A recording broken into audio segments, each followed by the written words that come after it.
안녕하세요. 헤이즐 선생님입니다. 어제 2025년 1학기 대형고 영어 중간고사가 끝났는데요. 저희 하이센스에서 대형고 담당 강사인 헤이즐 선생님 반의 대형고 90%는 이번에 다 90점을 넘긴 놀라운 성과를 거두었습니다. 그래서 많은 분들이 궁금해하시는 대형고 중간고사 어땠는지 바로 분석 들어가 보도록 하겠습니다. 일단 제 소개를 간단하게 드리자면요.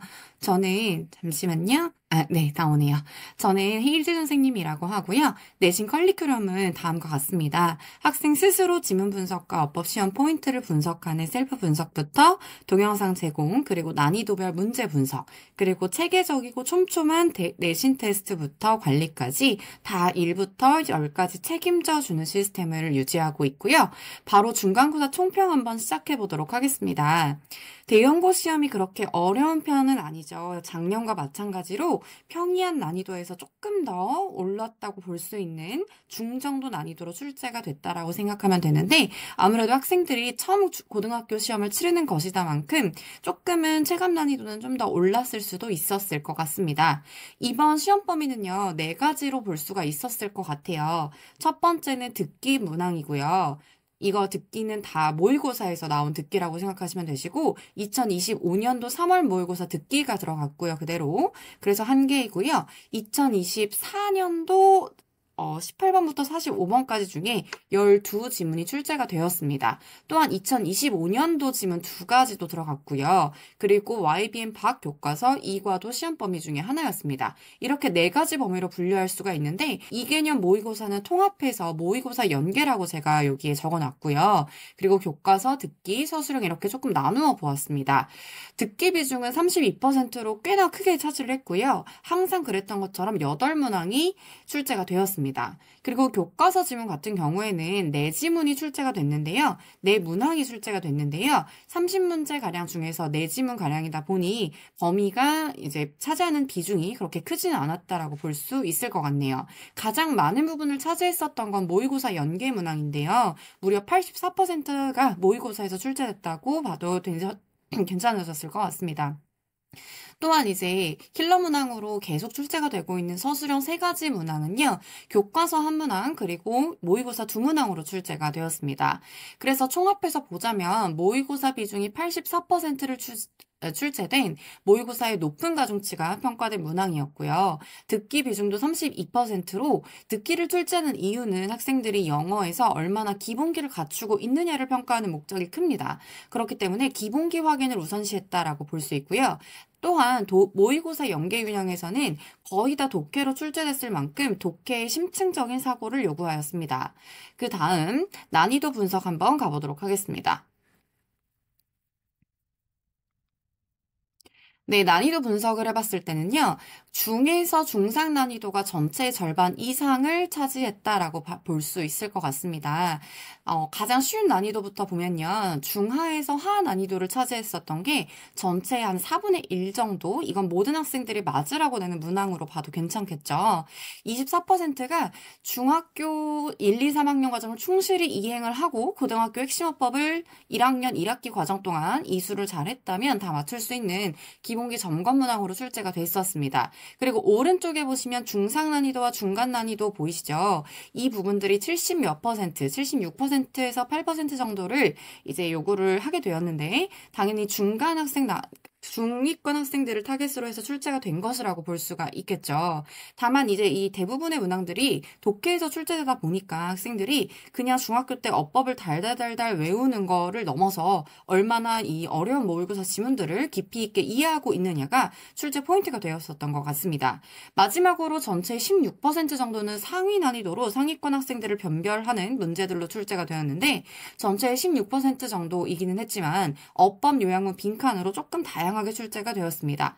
어법 같은 경우에는 모두 고르시오 문제가 3년 전부터 계속 꾸준히 출제가 되고 있었고요. 그 다음 빈칸 문제는 조금 더 패러프레이징이 되면서 나와서 난이도를 조금 더 소폭 올려주는 그런 문항이 되었고요.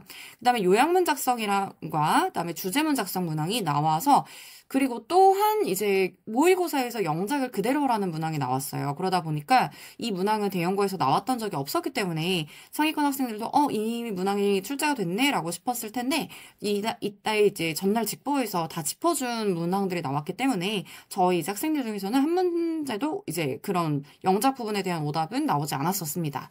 다음으로 넘어가 보겠습니다. 난이도별 문제 분석을 보게 되면요. 상위권 난이도 문항은 아까 말씀드렸던 것처럼 요약문 서답형이 가장 큰 이제 줄을 이루었다라고 보시면 될 것 같습니다. 이거는 이제 학군지에서 내신이 출제가 되는 학교들의 모든 공통점이기도 한데요. 요약문에서 얼마나 더 어휘형 변화를 잘 맞추고 그의 내용을 심층적으로 이해할 수 있으며 그리고 기본적인 영작 실력이 요구되기 때문에 기본기 플러스 문해력 그리고 독해력까지도 다 요구하는 문항이기 때문에 어렵다라고 볼 수 있었을 것 같습니다. 중위 난이도 문항에서 조금 더 눈여겨봐야 될 것은요. 당연히 주제 파악과 내용 일치입니다. 주제 파악은 모의고사 지문들이 상당히 많기 때문에 각각 지문들에 대해서 핵심적인 주제를 이해하고 있느냐가 관건이었고요. 그리고 내용 일치 같은 부분 같은 경우에는 대부분의 문제들이 영어로 출제가 되면서 영문선지 독해력을 요하는 문제였습니다. 하지만 그렇게 이제 난이도가 높은 단어들로 구성되진 않기 때문에 중위 난이도로 분류를 했습니다. 하위 난이도 문항 같은 경우에는 듣기 문제 같은 경우에 굉장히 기본기 체크 위주로 가서 당연히 이제 중위 난이도라고는 볼 수는 없고 하위 난이도 정도로 볼 수 있었을 것 같다라고 이제 보시면 될 것 같습니다. 그래서 나누어서 보자면 중위권 학생들 그러니까 80점 정도까지는 지문 전체 해석 능력과 내용 일치 같은 세부 정보 파악 능력이 있었다면 중간권 정도 크게 2, 3등급까지는 그만 나와줬을 것 같고 1등급으로 가기 위해서는 문장 구조와 내용 요약 능력을 할 수 있느냐 없느냐가 가장 큰 관건이었던 것 같습니다. 문제 유형별 분석을 한번 보게 되면요. 이번에 객관식 22문제 그리고 서술형 3문제까지 해서 24문제가 출제가 됐고요. 문항수는 많지 않기 때문에 한 문제만 틀려도 한 감점이 한 4점 정도가 돼버리는 실수하지 않아야 하는 부분들이 굉장히 많았었던 않았었던 것처럼 이제 보여집니다. 그다음에 이제 어휘랑 내용의 문법 측면으로 각각 나눠서 보게 되면요. 어휘 같은 경우에는 이제 유의어, 반의어 판단하는 능력을 요구를 했다라고 보실 수가 있고요. 내용에는 아까 말씀드렸던 것처럼 주제 요지 파악, 내용일치, 불일치까지 설명을 드렸는데 대형고 학교 같은 경우에는 문장 삽입 그리고 문장 순서를 굉장히 중요하게 여기는 학교이기도 합니다. 매년 4문제 이상이 출제가 되고 있어요. 그래서 직전 보강 때 순서 삽입만 이제 한 2시간 정도로 이제 굉장히 깊이 드릴링 했던 시간을 가진 만큼 저희 학생들 모두 순서 삽입 다 100점을 맞고 돌아왔습니다. 그다음에 문법으로 이제 보게 되시면 기본 어법을 물어보면서도 이제 고등학교에서 이제 맞출 수 있는 약간 변형 어법을 좀 곳곳에 숨겨서 내도록 했어요. 그래서 뭐 문법의 비중이 많지는 않았지만 문법이 다 모두 고르시오로 출제가 되기 때문에 상위권 학생들을 가르는 중요한 지표 중에 하나가 됐었다라는 점. 보시면 될 것 같습니다. 다음은 시험 적중 문제입니다. 이 모든 이제 문항들이 직전 보강 자료에서 제가 주의 깊게 다뤘던 문항들이 시험에 그대로 출제가 어떻게 됐었는지를 보여드리고 있는데요. 어법 적중 문항에서 보게 되시면 해당 24년도 30번 지문으로 기억을 하고 있는데 rate of speed, 죄송합니다.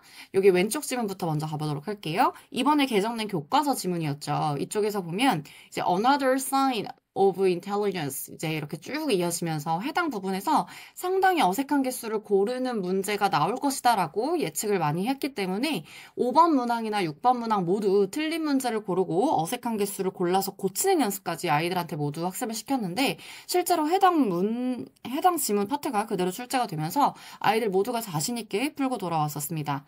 오른쪽 같은 경우에는 아까 말씀드렸던 요약문 같은 경우에는 상위권 학생들을 가르는 중요한 지표라고 제가 말씀드렸던 적이 있었죠.